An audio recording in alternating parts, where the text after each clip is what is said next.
The last day of death row. Inmate Frank Atwood, Arizona's most hated inmate. Hello friends, tonight we return to Arizona, where the desert winds still carry the memory of a tragedy that stunned the nation.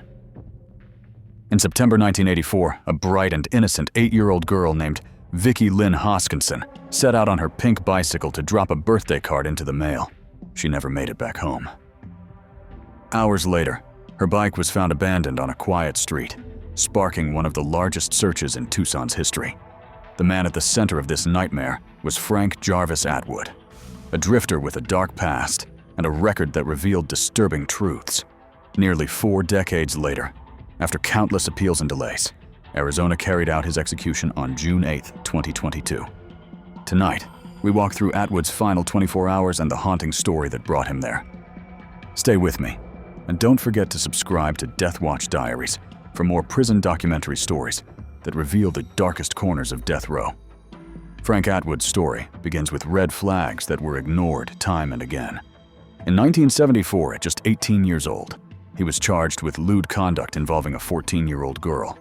Instead of prison, he was sent to psychiatric treatment, a decision that in hindsight would prove tragically lenient. By 1981, Atwood's crimes had escalated. He abducted a young boy in California, forcing the child into a degrading act. Convicted, he received a sentence that seemed far too short for the damage inflicted, just 3 years. When he was released on parole in 1984, society expected him to reintegrate. But Atwood had no real job, no structure, and no rehabilitation. He drifted between states, living off his parents and driving a black Datsun 280Z. He was a predator waiting for opportunity, and in Tucson, Arizona, he found one. On September 17, 1984, 8-year-old Vicki Lynne Hoskinson climbed onto her pink bicycle with a simple task. She was going to mail a birthday card to her aunt, just a few blocks from her home in the Flowing Wells district of Tucson. It was a safe neighborhood, the kind of place where children rode bikes freely. But what happened next shattered that sense of safety forever. Vicki never came home. Minutes stretched into hours, and her mother grew anxious. She sent Vicki's sister to look for her. What the girl found instead was her sister's pink bike, discarded in the middle of the road. Panic spread quickly, and soon the entire neighborhood was searching. What nobody knew yet was that Frank Atwood had been circling the area in his Datsun. Witnesses later recalled seeing his car moving slowly along the road. A gym teacher, Sam Hall, noticed a scruffy man with long hair sitting in that car, staring at children playing in a schoolyard. Something about it chilled him. He had the presence of mind to write down the license plate number. That small act of vigilance would prove crucial in unraveling the mystery. While Tucson mobilized to find the missing girl, Atwood carried on as if nothing had happened. Later that same day, he was seen at a park with other drifters, blood on his hands and clothes, wiping off a knife. He dismissed it as the aftermath of a fight with a drug dealer, but the excuse raised questions. He even joined friends for a game of pool, outwardly calm, while an entire city searched for the child he had taken. With Vicki still missing, the FBI was called in. When they received Sam Hall's license plate note, it pointed them straight to Atwood. His record spoke volumes. He was a convicted pedophile. Out on parole, agents tracked down his parents in Los Angeles. The Atwoods claimed not to know where their son was, but when Frank called them later asking for money to fix his broken-down car in Kerrville, Texas, the FBI was alerted. He was arrested there within days. His Datsun was impounded, and forensic teams combed through it. No hairs or fibers from Vicki were found inside, but science left no doubt of his involvement. On the bumper were flecks of pink paint matching the exact shade of Vicki's bike. On the bike, metallic particles matched the bumper of Atwood's car. It was proof that his car struck her bicycle, ending her ride home that day. For months, the case dragged on without a body. Atwood was charged with kidnapping, but prosecutors wanted justice for murder. 7 months later, in April 1985, that evidence came. A passerby stumbled across skeletal remains scattered across a desert area outside Tucson. Among them was a small skull.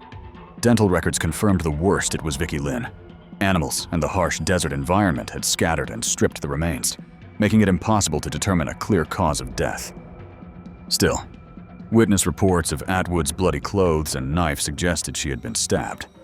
Though there was no evidence of sexual assault, investigators believed that was his intent.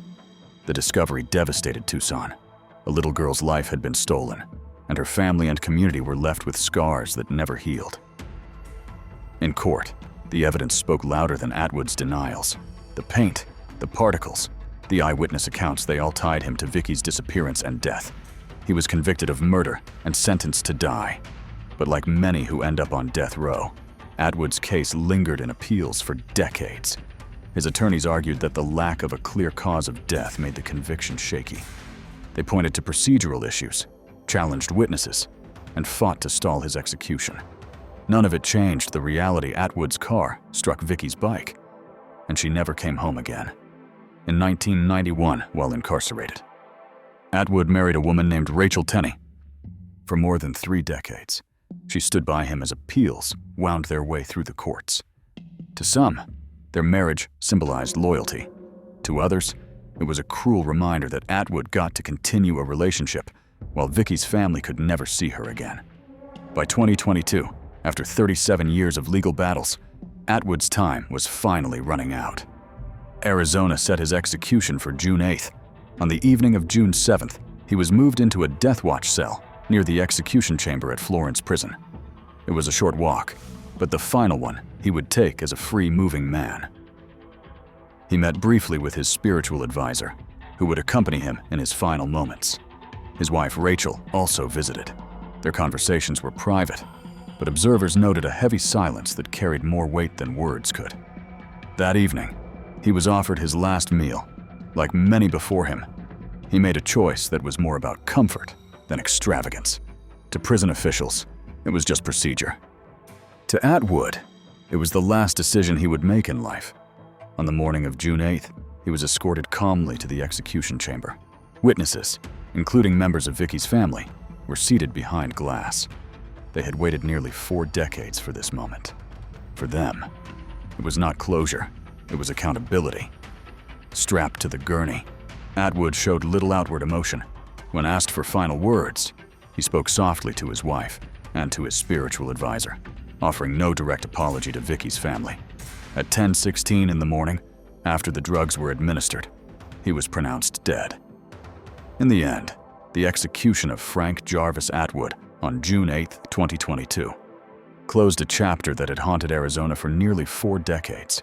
For the Hoskinson family, the waiting, the appeals, and the endless delays had been an open wound. Watching the man responsible for Vicki's disappearance and death take his final breath did not bring their daughter back, nor did it erase the pain.